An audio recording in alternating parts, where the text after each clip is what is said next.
জুলাই গণঅভ্যুত্থানে শহীদ আবু সাঈদকে নিয়ে অঙ্কিত শিল্পকর্মের নাম কি? উন্নত মমশির নাকি অকুতভয়? বিদ্রোহী না দুরন্ত?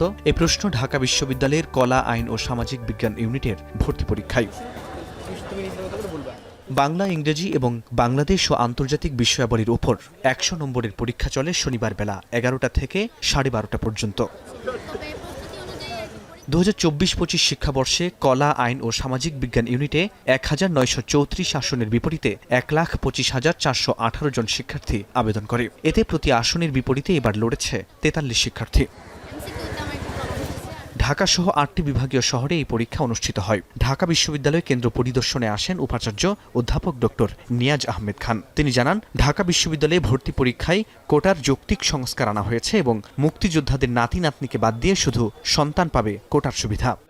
আমাদের কিছু কোটা, মুক্তিযুদ্ধের কোটা, আমরা নাতি নাতনি পর্যায়ের যে অংশটুকু ছিল সেটি আমরা একদম পদ্ধতিগতভাবে একটি প্রক্রিয়ার মধ্য দিয়ে যেয়ে এটা একটা প্রক্রিয়াগতভাবে করতে হয় আমাদের। এই প্রক্রিয়াটি শেষ করে সেটি এখন সন্তান পর্যায়ে এসছে এবং আমাদের অপরাপর যে কোটাগুলো প্রত্যেকটি খাত যৌক্তিকভাবে সংস্কার করা হয়েছে। এই বিষয়ে দায়বদ্ধ এবং আমরা পরিশ্রম করে যাচ্ছি। এখন পর্যন্ত কোনো বড় মাপের বিপদ হয়নি, কোনো অভিযোগ আসেনি। ১.৫ ঘন্টার পরীক্ষা শেষে শিক্ষার্থীরা জানালেন পরীক্ষার অভিজ্ঞতার কথা। প্রত্যাশা, ভর্তির সুযোগ।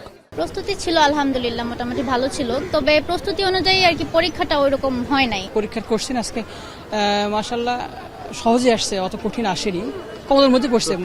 প্রস্তুতি ভাইয়া অবশ্যই নিজের বেস্ট দেওয়ার চেষ্টা করছি। পরীক্ষার হলেও যতটুকু সম্ভব নার্ভাস না হয়ে চেষ্টা করছি যাতে ভালো দিতে পারি।